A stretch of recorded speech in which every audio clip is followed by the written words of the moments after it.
Okay, babalik natin yung element. Akin na yung pinakamaliit yung tuturo. Sa 8 na element, siya yung naiba, siya yung pinakamaliit. So siya dapat yung nauuna. Okay. Nilalagay siya dito. Para mabilis mo tandaan, itong pinaka-tube ng ito, tapat ko lang dito. Ayan, tapat natin ha, tapat ko.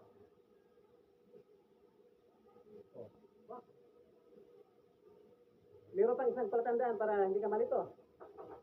Itong pinaka-edge na ito, tapat mo lang dito. Para hindi ka malito. Tapat mo ha. Yun. Pasok. Diba? Bigyan mo ko ng isa, sir. Okay. Sa lahat ng 8 ha, siya nauna, maliit. Kasunod malaki, kahit sino na dyan, magkapalit-palit at pwede. Okay lang yun. Okay. Para mabilis, ito, tandaan mo, o kaya ito. So, itapat ko ha, kung saan. Dalaw ko lang. Pasok. Automatic. Isa pa. Ulitin ko. Ito, tapat ko doon. Ito, dapat magsunod. Dulo na yan, pinaka-edge. Oo, tandaan nyo lang ha. Tapat ko. Yun. Pasok. Isa pa, sundan mo sir. Sige. Sundan mo. Tandaan mo kung ano yung sinabi ko kanina.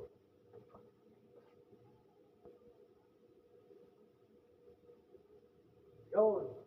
Pagka ganyang pumasok na, tingnan mo parang tabi, ito ko lang, tulak ko lang yun, no?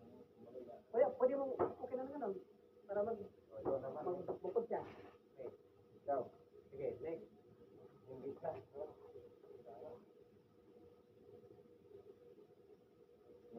Yan. Sa bilog na yan. Ito. Oo, yan.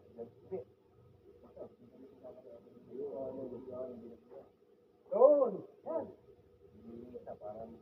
Iurang mo pa kasi tinan mo may.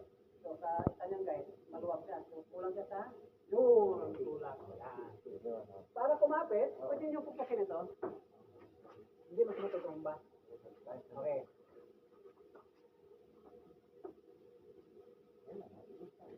O, diba? Isa lang. Bato, walang nagturo. Paano kaya? Pakinggan ko lang na may yung turo. Madaling mag-gets lang. Diba? Nakakapunti. Ilang tutok nyo lang, diba? Patok lang sila agad. Gusto ko man ganun tawag madaling turuan. Paano ba to? Ngayon, meron ako ito paliwanag sa inyo. Kasi tapos na ikinabit. Yun na ba? Okay. Okay. Tapos na ikinabit. Baka magtaga kayo, may isa pang kulang, oh. Nakalagay. Ganyan talaga yan. Bakante talaga yan. Puwang niya yun. Ngayon, ikabit mo na yung pinaka-guide. Yan. Yan ang nauna. Kung nasaan yung pangalan, may sulat, yun ang ibabaw mo. Yan. Okay.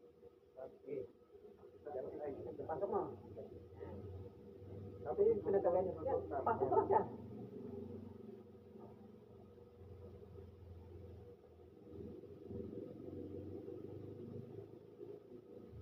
Yan. So, kung tatingin nyo may mga mataas, may sasakyan lang para kumantay pagpasok niyan. Okay. So, ito yung dumaan sa tubo na puti doon. So, kaya dyan siya nakapwesto na kaya na. Sige, pasok. Hindi pwedeng magano, ano? Hindi. Yan talaga yung pwesto niya. Yan. Yan. Ngayon, isa-isahin ninyo ito pa. Tapat. Bilis lang, oh. Tapat. Diba? Okay. Pag ganyan hindi pantay, parang sabihin, tinan mo, nakatungkod, oh. Dapat kukunin siya. Pasok ba? Pasok, okay. Sino pa? Saka natin ilagay yung ano. Ano pa yun? Hindi. Nandito yun eh. Magaling mag-joke.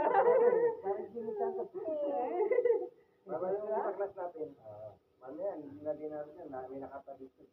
Yung may dahilan naman pala. Kaya sinisip siya. ang tawag doon masinop yon. Ayaw ng magkakaroon pa ng problema